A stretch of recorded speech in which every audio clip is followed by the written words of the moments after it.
Okay folks, this is my first experiment with a GoPro, so my first movie with it. I thought I would do a tour for you of the blocks of Nutkin Farm. So apologies if the quad bike noise gets a bit raucous, but we'll see how we go, and hopefully you'll be able to hear me. Right, here goes.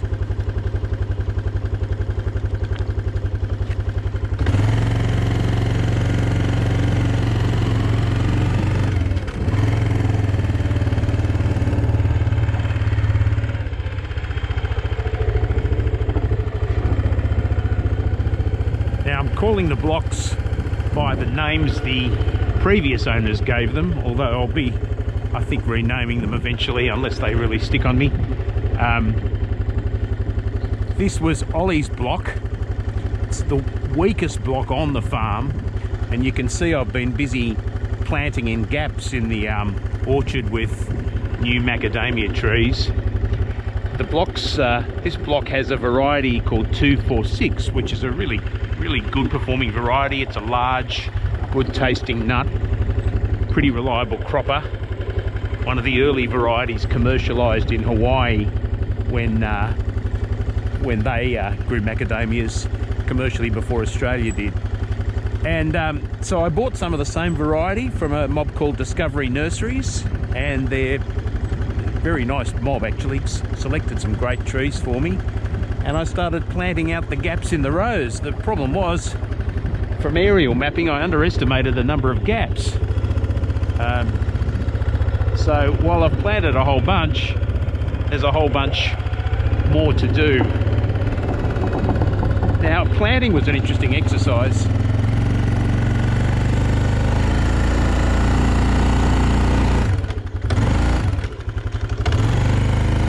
Sorry, getting used to the gears on this thing. Planting was an interesting exercise because digging holes in this red dirt was hard to do. I guess it's heavy soil anyway. It's not clay, but it is heavy red volcanic soil. The problem was I couldn't find any earthworm or sign of life in the soil whatsoever. I found about in about 36 holes, I think I found about 10 earthworms in the lot. Now that's a bit of an indicator of how starved the block has been of nutrition. These trees which you see here are all, they were planted in 2006, so that makes them 13 years old. They're about the height of a 3-year-old tree, which is, you know, terrible. They just have been starving the whole time. My agronomist thinks there's a good root system there. There has to be. They've been looking for food all this time, and there's probably some good work we can do feeding them up. They'll probably jump out of the ground. So I thought, well, the positive of that is I can plant up the gaps and there's plenty of sunshine to give to the trees in the gaps. Down here we're looking at the little fruit orchard. There's some mandarins, lemons, peaches, there's a banana, there's a mango tree that's looking like it's absolutely about to burst into flower down there, and there's another one right in front of me. Up here is the top water tank, which I'm busy filling at the moment from the dam. And there's a pump house which leads up to this top tank here, and you can see the water gushing in. I had it running for a couple of hours yesterday and it's still nowhere near full. I think it's a 20,000 litre tank. Couldn't be absolutely sure, but there's a lot more filling to do. I'll come back to that. The only way I really know it's full is that water will be spilling out the top. Okay, so right now we're going down to the main driveway of the property. That's the house down the hill there. And we're going into the macadamia orchard proper. This is the older established orchard. Again, Hawaiian varieties, because the varieties 344 and 246 was what's been planted on the property, and all the surrounding properties back in the 80s and 90s. Now you can see some flowers starting to appear on the trees, not consistently, but there's definitely some flower there, and with a bit of food it can turn into nuts. This is what's called the roadblock. Not because it's a roadblock, but because it's a road. It's called the roadblock. Oh no, sorry, that's the house block. The roadblock's up ahead. And I'll duck down into one of these little gullies, which is shown on the maps as a waterway. It certainly can flow with water. And the idea for erosion control is you have grassed waterways so that when they need to flow, they won't take all your topsoil with you. So we're going along here through the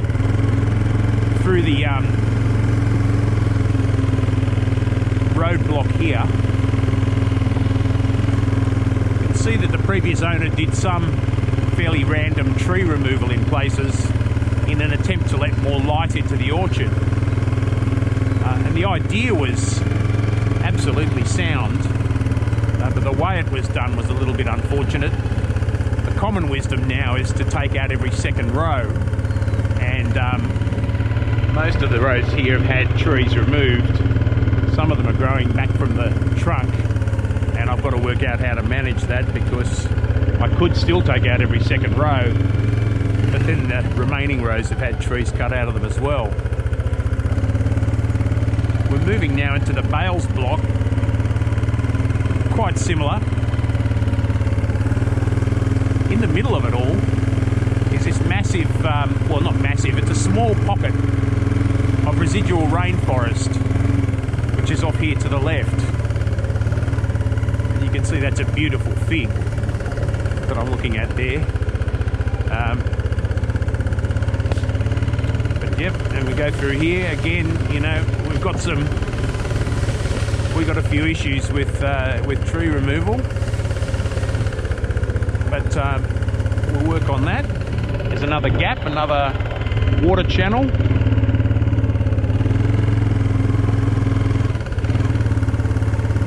And this is called Keith's block. Again, same sort of thing.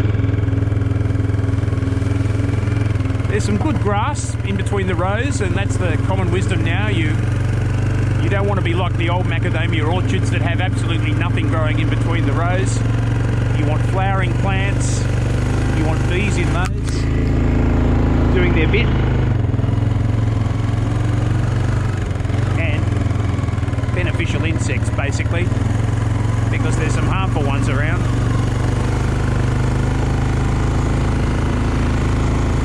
Now we're just heading up the hill. And we should get to my shed if I haven't lost my bearings. Yep, we will in a sec.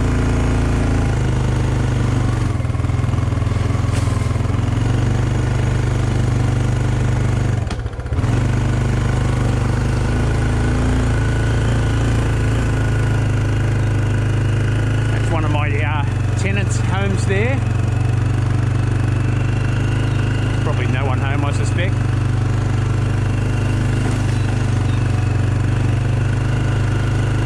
Sort of, you could call it the manager's cottage, but in fact it's the original farmhouse. It dates from about 1950. And here's my actual farm shed. And it's got the Carraro tractor, big Kubota. Only enough the Kubota's lower horsepower than the Carraro, a macadamia harvester, and my zero-turn mower, which I had a bit of fun on the other day. And those are still a work in progress, although I've certainly learned how to mow. The other tractor's a little bit intimidating, and one of them needs a bit of a service. So we'll head on down this track in between Keith's block and on the right. Sorry, Keith's block on the left and the bales block on the right. We're going to go to another different looking block down here.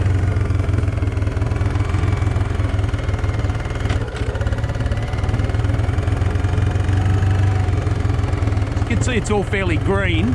Although, in fact, there hasn't been much rain in a while. and this would be regarded as almost drought conditions for the northern rivers. I guess it's all relative, isn't it?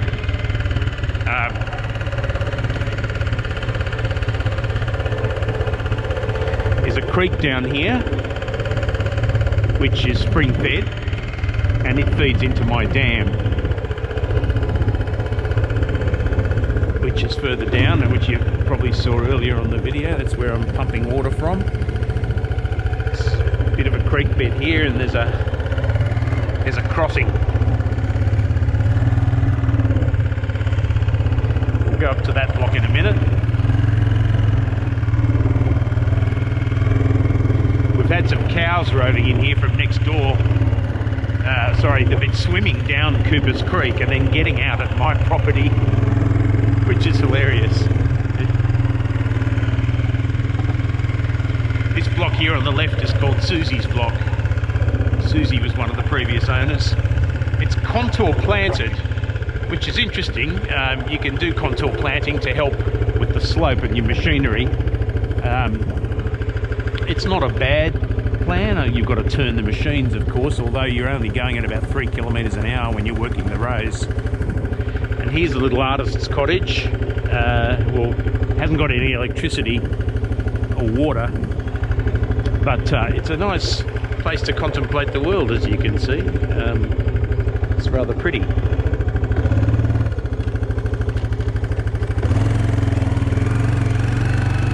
There's some new trees that were planted at the base of, I think that must be the road block possibly, or the bales block. They're not doing awfully well.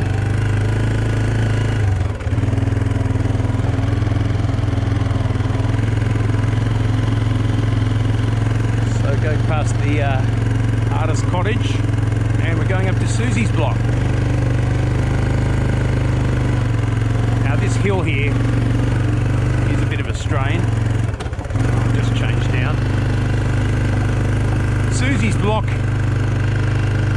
isn't doing awfully well. The varieties here are called A16, which is an Australian developed variety. Nothing wrong with that, although they're fairly dwarfing. There's also nothing wrong with that. You don't want them to grow too high, like the Hawaiians tend to grow super high.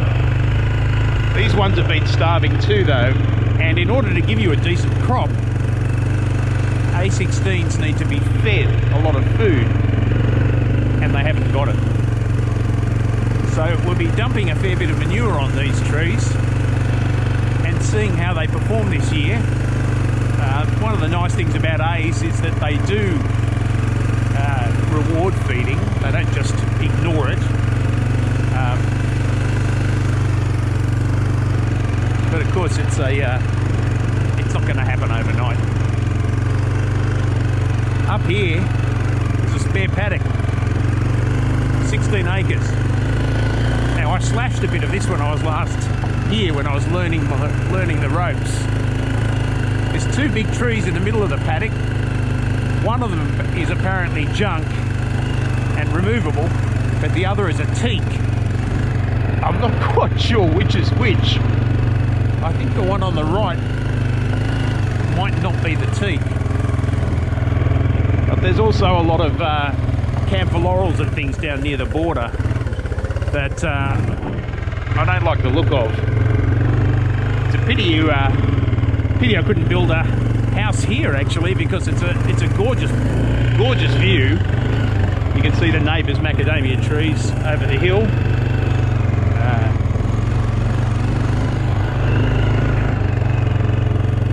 And you've got a decent view over my own property as well. This used to be a coffee plantation, this field. So even though it's overgrown with grass, we do know it's good for cropping down the track. Although I've got plenty on my plate at the moment, including removal of these camphors here. So we're heading down now to the bottom of of what's called Susie's block. There's a fence, which isn't any boundary fence. It was used, I think, when someone put some cattle or horses here. It's not barbed wire at all. And that's a nice old tree. There's a few nice old trees here, things you'd never remove.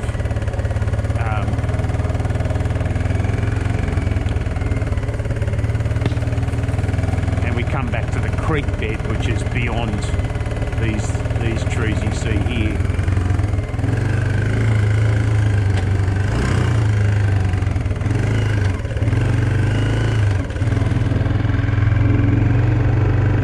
So that's pretty much the farm, at least in terms of the actual blocks of trees. All up, there's about 3,000 trees. It used to be about 3,500, but with that tree removal, you see, it's culled the numbers down. And I've just planted 36 more. Doing a head count, I'm sure I'll get around to it one day, although it's not an immediate priority. I don't absolutely need to know how many trees there are when you're in a place that's this big. It's 93 acres in total, which is you know, reasonably big for a macadamia farm in the Northern Rivers. They're planting massive acres on the sugarcane flats, of course, which is a abundant lot of flat land, but often with less water, a bit more drought susceptible, flood susceptible, and wind susceptible too, because we've got some sheltered areas of this place which are very, very worthwhile. Now, we haven't come across any wallabies yet, but we've been seeing wallabies fairly regularly. Oh no, there's one up ahead. Speak of the devil. Might be too low resolution. Some of them are scared of humans. There it is up there. Others just look at you like, what are you doing here? And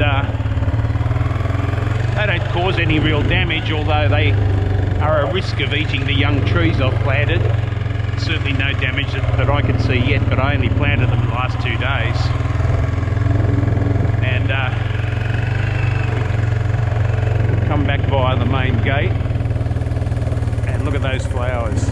Absolutely teeming with flowers, which of course is what you want. And what I'm reasonably grateful for, given that the trees haven't actually even been fed yet. On the right is the neighbour's place, which does get fed, although you can see the difference in the two styles of agriculture, because the trees on the right have literally no growth underneath them, and it's caused erosion problems over time because they've basically donated their topsoil to Nutkin Farm. And I'll show you in a minute how they've gone about trying to reduce their soil loss, not through grass or through tree removal,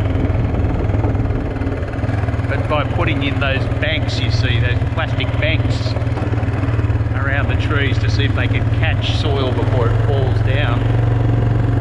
I'm not sure how it's working for them, I haven't asked. However, they do get a good crop, mainly because they feed their trees. My other neighbour gets an excellent crop as well.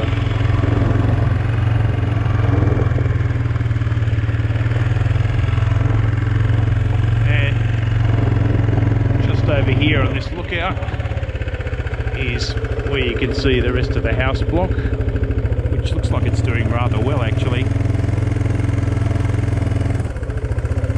And you then come to look out over the house. No, I won't be driving off that cliff for your entertainment, but I hope you have been entertained, and I will call that a wrap, and we'll see if it works. Anyway, hopefully catch you soon in the next video.